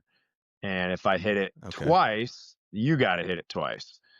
And then I just, in Interesting. my brain, it sticks out because Cameron Lowe, a guy that I got to play against and then got to train with and then train, he would come back there and we'd have just epic, it was like nobody missed. So it was like you would just lock in against each other. It was so fun how the competition would just, kick up, and you'd I start love off that. with 6 guys, and then it was like, last man standing kind of thing. Oh man, I love that. How did you get hooked up with, or you said that, excuse me, that was your buddy with pitching tunnels. Didn't you have, were you part owner in that, or was there more of an association with that at some point, or what's been your path there? Yeah, so he basically, I just helped him with whatever he needed. Okay. I forget exactly what the official title would have been, but same thing. It's like he was he was coaching, he was mentoring, but he was also, sharing the idea of being able to coach, with that net Yeah. versus having to sit down at the other end and just catch him and throw the ball back to him. It was like I was actually able to Yeah. coach the throw because I was at the mound with my athlete versus Yeah. being at a distance What, far away from something. obviously you have moved on to different training facilities now. Are there any remnants still back there? Oh yeah. Oh yeah. Is the tunnel still back there? It The is? tunnel it's a different tunnel than the original OG one, because originally when they Okay. started they were a rectangle. So like the balls would actually all contain. And then there was a day where Hambone's very creative and we're back there and he's just like, what if we opened this thing up so we could hit and do all these other activities inside the tunnel versus throwing something into the tunnel? And it kind of just opened up a whole nother world. So it's like even for me when I'm doing bullpens or throwing, a lot of times we'll set up screens to create the same funnel of the vision. So it's always there. Okay. Love that. You mentioned that there were, let's just say, who were some of the OGs of the backyard pitching lab? Some names that stand out. Well, Libby's the first one that pops into my head, but then like Tyler Wozner was another guy. He's in the Brewers organization, but right-handed pitcher that he was there from a very young age. There's a kid, Chandler Murphy, that was in the backyard when he was a really young kid. He's in the, I think, Tampa organization now. Those are the first three that kind of pop in, but I also have, I mean, guys like my media guy right now that makes just these amazing videos you see, but he's one of my former students from the backyard days, and Really? we met after the Oh, that's years, cool. and now he's doing a lot of the video stuff that you see, but Ribo Productions. He does a great job. Shout out. Yeah, he's just another one that pops Yes. in my head. Is like the lifelong relationships, and then now he's around the game all the time. He's throwing, he's doing the stuff, and it's just awesome to have our little family. Yep. Okay. Then, I'm excited to ask you this. You've always, what I think I know, I've always had like an affinity for kind of Bruce Lee and some martial arts type stuff. Is that accurate? Mm-hmm. Yeah. Yes, sir. Okay. Uh, where did that start? Can you remember the first spark of like, man, Bruce Lee is cool, and like, loving some of his training, his philosophy stuff? When did you start? When did that spark start? So I think it started way back. I mean, I was probably an early teenager, and it started off with like my dad liked Steven Seagal. So it was like I'd see there'd be like a Under Steven Seagal Siege, baby. like that. Yeah, that was one of the movies. And then he snapped so many necks in that damn movie. And that was like a different style, Sorry. right? But and then it just turned into like I had a punching bag in my garage, and it was like Mike Tyson, and then it was watching boxing, and then all that, and then it was getting to see Bruce in his films, and then it was, I mean, honestly, as we're talking about it, I'm thinking it was all the way back to like Teenage Mutant Ninja Turtles when I was a kid, in the nunchucks, and the Michelangelo little character. But I think the connection to baseball and the martial arts really started deeper dive after my injury. It was always something that I had interest in, but it was more on a healing side than it was on a martial side thing. Which my injury? elbow. My elbow. Okay. And you just felt yourself kind of naturally gravitating towards that, some of that Eastern philosophy stuff? Yeah, and it was just, I met a couple people, and just, it was more, once again, on the healing end, where it was like, okay, there's more possibilities out here than just what I'm being told. Standard. What kind of modalities are you talking about? Just the different types of body work and breath work and energy and meditation and stillness and some of that fun stuff. Dude, that's my wheelhouse. That's my world. Let's go there. Let's start with breath work. What kind of breath work do you do? Have you done? Do you incorporate? So there's a whole bunch of different stuff. We have something called a shift wave chair that you can go on. You'll have to look it up. It's awesome, but it will take you through different types of, interabdominal breathing, whether it's, breathing into your belly, then your ribs, then your lungs, or if it's, the belly, then the sides, then the low back, the mid back, then the legs. It gets, deeper depending on the function. I love box breaths is always a good reset. And then double inhales are probably my go-tos, but like fire breath is a big one. The different sounds, like the vibrations, if you will. Have you ever done anything with that? It's like MNG is one. So you're basically, might sound a little weird here, but you're basically going to go through of and that one's for up top, and then you go ooh is for like the chest, and then is like lower, and you basically just go through these vibrations. And it's fun because we'll do this with the guys sometimes. You might have, I've done it in my college program with 25 dudes, and you turn off the lights and you start doing some breath and some vibrations, and you can literally feel the place, and like just the energy flows, and when you're done, it's it's amazing. But guys will ask for it, a lot of times, because I think it's something that is lacking out there. It's a pretty noisy world, and I think when you can help guys find some stillness and find that quiet calm, and realize that it's like it's as important or more important than any skill you can go learn in the weight room or anywhere else, where it's like, if I can learn how to do this, how much of an impact is that going to have on everything else I'm doing? Oh, man, that is awesome. Something you said in there stuck out to me when you talked about doing the breath work with the group. Do you believe that in the power of like collective consciousness, like everyone doing the same thing at once, meditating can raise the vibration of an area of a room? Yeah, I mean, I think it's oh yeah, and I think it's, I mean, you can tell that's got to be part of the right? Yeah. You I imagine that's got to be part of your. I'll bet you feel something. You know what I mean? It's different. Sure. We said that when people come in, they're like, man, it feels like home in here. It feels like I belong in here. Or there's just some kind of a a welcoming energy. Yes. Well said. And do you feel like that collective consciousness is powerful and present on your Sedona trips as well? Yeah, absolutely. Gotta be, right? It's always funny too, because I can't wait. You'll hear guys talk about stuff, and they'll be like, like, hey, what's this doing for you? And it's like, oh man, I got this, and this going on. Or it's like, hey, Zing, remember this? Or hey, when I was a kid, I used to do this. Or it's just like certain. I think in the movies nowadays they'd call it like a core memory, right? But you have these core memories and these things that are innate, they're part of you, that get woken up, and you're like, oh man, this is fun again. Yeah, it just gave me goosebumps. But it's like, man, this is fun again. Or that's probably my favorite one out here, where it's like guys can just, this is fun again. They can let go of something. They can let go of whether it's people's expectations, or this thing or that thing, or somebody wanted me to do this, or there's so many different things guys are dealing with, in the off season. But it's a lot of times it's like return to homeostasis, if you will. Man. Oh man, I'm enjoying this. I'd love to hear even further on this. Talk to me about your journey with meditation. When did you start implementing meditation? How do you do it? Are you a mantra guy? How long do you go for? How frequently? Stuff like that.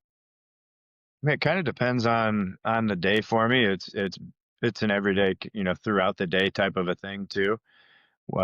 Some of it's more active, like we like to do. Well, it's the 5 elements, but it's fire and water. So you're working your breath, and then you're going in, and that's probably one of my favorite go-tos. Or rolling dragon is one that I really like. That's the same thing, and it's more of a active meditation, if you will.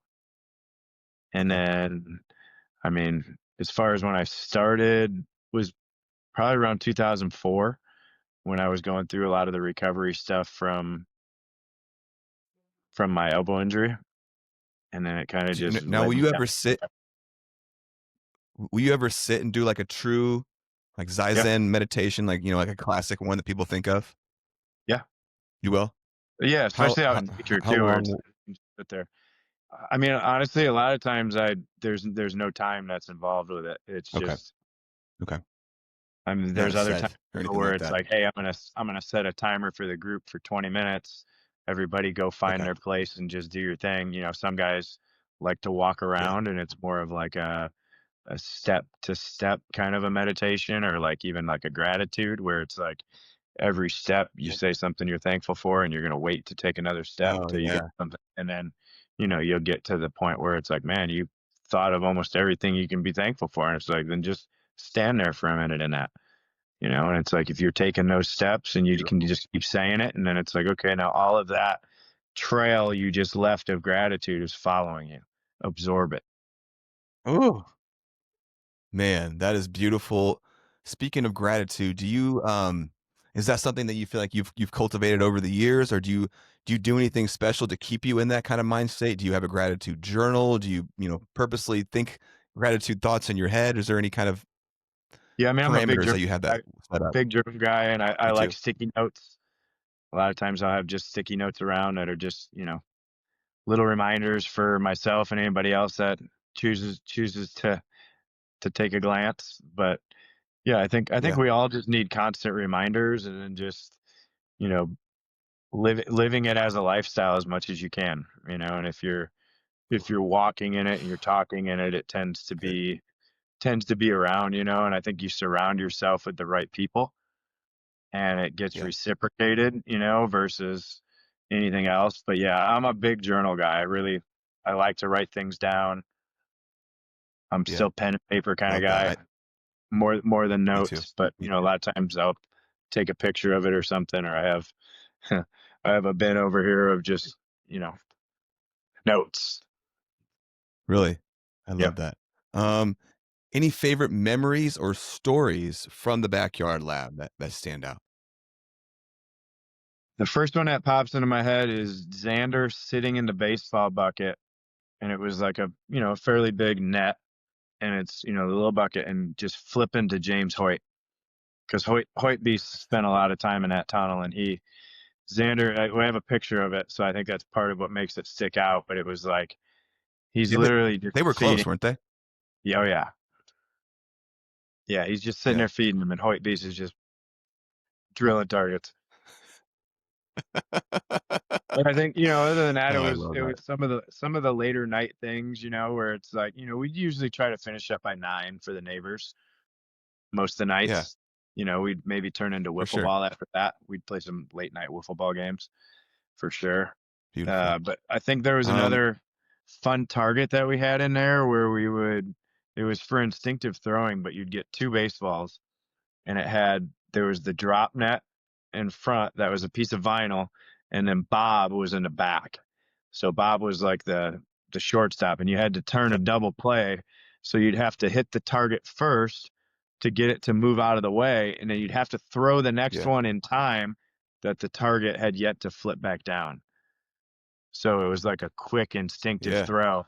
And sometimes you just see like some guys' best throws were that second throw, because you took away time, and they had to be efficient, and it no had to be, thoughts.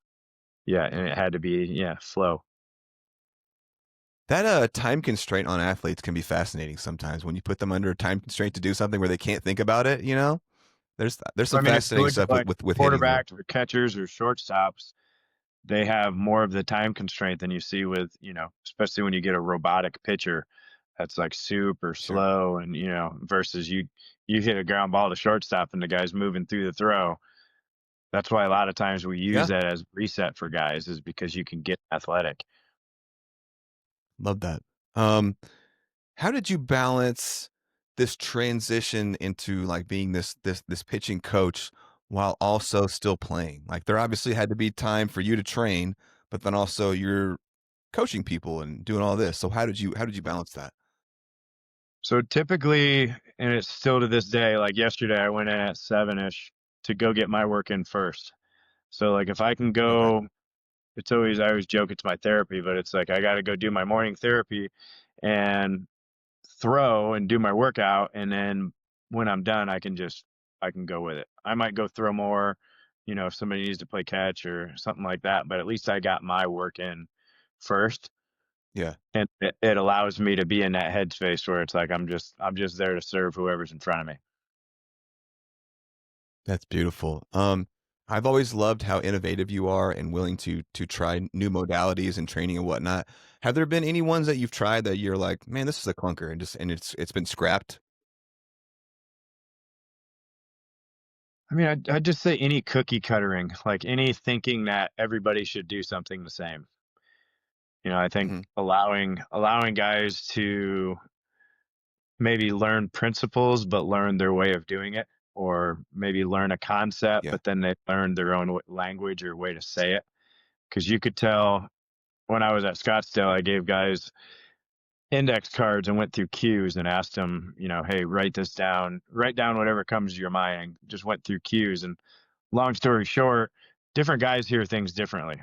So I think learning how to speak other guys' language, so that when you're talking to them, you're speaking in their way versus expecting them just to understand your one vantage point, if you will. Man, you're a wise guy, my man. I feel like I am talking to real Yoda. When did it become apparent that the backyard pitching lab you needed to change? You needed a bigger facility. You had to get out of there. I mean, it basically happened as Libby got drafted, because his dad Okay, interesting. his dad was around and kind of saw the whole thing, and he just was like, hey, what do you think about opening an indoor spot and turning this into a business, if you will. That's right. I remember Libby talked to me about that, actually. Now that it kind of jogs my memory. Okay. Okay, then. Yep. So, shout out to Anthony Libertor. Awesome dude. Love that guy.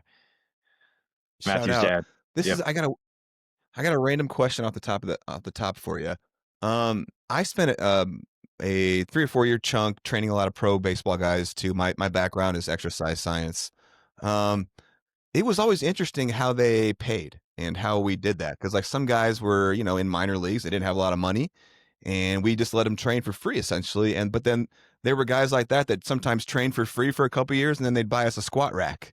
That was like a $5,000 squat rack. After 5 years, when they made it a little bit, or they got a signing bonus, or it's like, is there unique ways that you have guys pay and structure stuff like that? Over the years, for sure. Yeah, for sure. Yeah. Just some guys, some guys are in a position to maybe be more generous than others too. Where it's like, I've had some guys where it's like, hey, this is what we charge, and then by the time they're done, here's an extra, whatever, and then here's, a box of shoes and a glove, and it just kind of depends. But I think, yeah, when guys are in a position to help, they usually do. Oh, I love that. I agree. There was a guy named But there's also guys that, Eric it's like, Yokish. you're not going to like chop off a guy that needs help for, whatever, Right. whatever that fee is, Yeah. Absolutely. There was a guy named Eric Yokish that used to train here locally. He was actually over in Korea a year or two ago and was like their Cy Young version or whatever. But for a couple years, he didn't really pay anything when he trained with us. But then, he went over to Korea and started making $1 million and came back and bought us a shit ton of gym equipment and whatnot. And I always thought that was kind of cool. On the back end of that, he reciprocated some of that, generosity. It's kind of cool moment there. We got about 10 minutes left before we get out of here, so I want to jump to, I don't want to get into our Libby stuff. I think that's probably the most special part of your coaching journey from my eyes. We'll get to that next time. But I've got some interesting questions about some like training stuff. So we got about 10 minutes to kick around some of those questions. Are you cool with that? Absolutely. Let's go. Okay. I'd love to hear, tell me a little bit about water bags and the use of them, and like how you guys implement those. So I think water bags, we're made up of, what is it, 80% water and change, right? So I think, water to me just makes sense initially. When we first started using water, we used to put it in like a Swiss ball. My buddy Mark Friends was, he'd fill them up, and the idea was the instability of the water would help you basically learn how to create stability. And then I think, just throughout the years, you see the different people that are doing the water bag stuff, but it's turned into, you can use a ball. So you might have almost like a med ball kind of a feeling, kind of a thing, or you might have a tube, which, there's so many, it depends on the guy. I've seen some of them where it's like, hey, this drill is not for you, right? The way that that it's turning, versus like, we can find a way to make it move for you. So I think it's, it's like any tool. It's not necessarily, let's say, something that's good or bad, but it's more like, how do you use it that makes it good or bad? Because I know I hear some people, love that. Some of the coaches online just will bag on a water bag training, and I'm like, for me, it's not necessarily the water bag that's the issue. It's how you're using it. I could give you a barbell too, and I could see some stuff you're doing and be like, hey, that's just stupid. But at the same time, that it's not the barbell's fault. It's how you're choosing to use it. So I think we found a lot of good uses for the water bags. I think we really like them for a lot of our warm-up stuff and our priming stuff. Some guys like it for delivery stuff, some guys don't. And I'm not attached to it. So it's whatever the guy needs. I absolutely love it. I'm a hitting guy, so I love it for hitting stuff. I think it is fascinating, and it shows you kind of where parts in your swing you need to be accelerating, and directionally, I think it's fascinating too. So I think the cool sound there. too is a big thing because you can hear when you hear the bag making noise versus when it's kind of dead, right? Where it's like you'll hear somebody that's doing it really well, and it's like a violent. You'll hear the almost like a crashing of a wave, versus like you'll hear other ones where you'll just see like you said, you can see the holes, or you can see where they're losing, perfect, where they're leaking. Perfect. You said crash. Tell me about the wave crash theory. I remember you posted something about that at one point, and you even attached the. I love this song too, "Stick Figure Weight of Sound." One of my favorite all time songs. There's something special about that song. Tell me about the wave crash theory. Yeah, so the wave crash theory is basically that as the energy builds and crashes, it's a lot like a throw. So like if you were to watch a throw from the side and you saw the energy building, as you lift your leg, it'd be like it's raising. And then as you go into the throw, the energy builds and then crashes. But I think part of the reason we like to overlay it is similar to what you mentioned with the water bag, but is you'll see like if something's spiking or if something's off track, if you will. So if you can find that flow and then the stacking of the parts, if you will, or like the dominoes, I can kind of see that in my brain where it's like it's coming through and it's building, building, building, and it crashes. And with a good throw, that's the same thing where you see the energy build and then you see the energy crash. Oh man. Yeah, That so is I can talk beautiful. about that all day. I mean, we've played, like Livy and I were in Hawaii. We went to Hawaii a few years ago in the off season. We were literally in the ocean and doing some stuff with the waves, but it's like when you feel the energy of the wave build, it's never in a rush. Right. And I think a good throw too, it's like it's the stacking of the parts, and it's the building. And when you're in it, you feel the pace of it, because there's a certain tempo of it. And there might be big waves or there might be small waves, but they still have the same sequence. You never see them go like this or go this way. They always go, and they might get bigger like a tidal wave, or it might be like this, but a fastball is like a tidal wave, 100-mile-an-hour fastball, big old tidal wave right there. Man, that is fascinating. I'm so enjoying this, my friend. Tell me about the like reaction you could look plates. at it as a hitter too, but you'd maybe see it more like the undertow of it because of the plane of motion is different, right?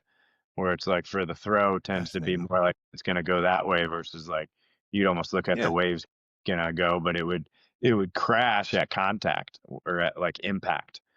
When you're making impact, that's when the wave would go crash. And then it'd be like follow This is high through level talk, dude. rest of the wave.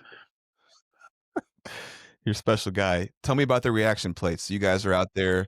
Prime reaction. Tell me about the reaction plates. So cool. So if you guys that don't know, get on his Instagram. There's these kind of like platforms. I know you guys I've seen pitching platforms that are moving all kind of instable, and you have an athlete yourself working on them, doing stuff on them. Tell me about the importance of them, how you guys use them.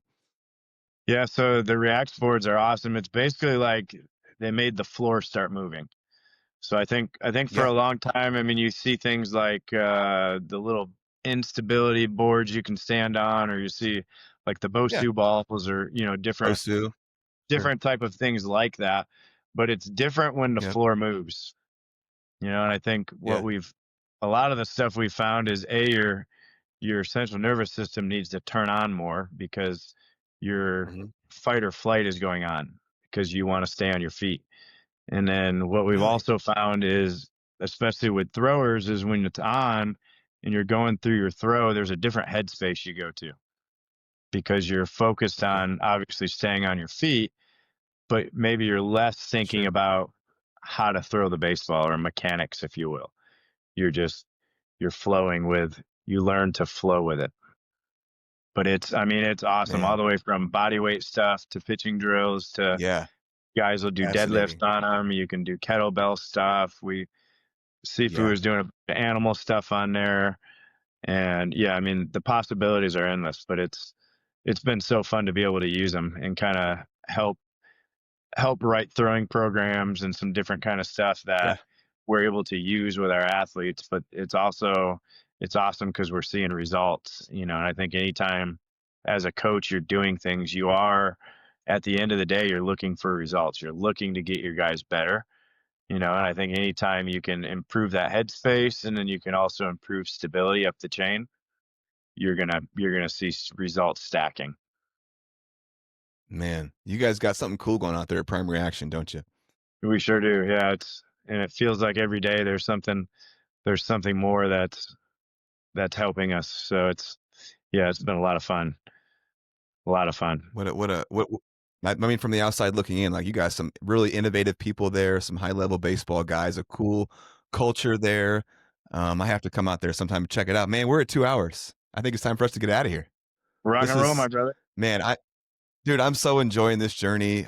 You're incredible. This is going to be part 4. I think we could probably wrap this up in another 1 or 2 of these, but next time we're going to get to some Libby stuff. We're going to get, more through your coaching stuff, some Bo Brisky, Parker, and then we've kind of kicked the idea of Edwin Jackson coming around and being on the podcast with us for a period, maybe him kind of, kicking it around with us for a little bit. So we'll see if we can get that set up for sure. So, all right, my brother, hey, you go enjoy the rest of your day. This saga continues. I appreciate you. You got anything to say before we get out of here? Just thanks for breathing and appreciate you, brother. Thanks for letting me share. All right, man. This has been so incredible. Part 4, post-game spread. We're out of here. Oh, no.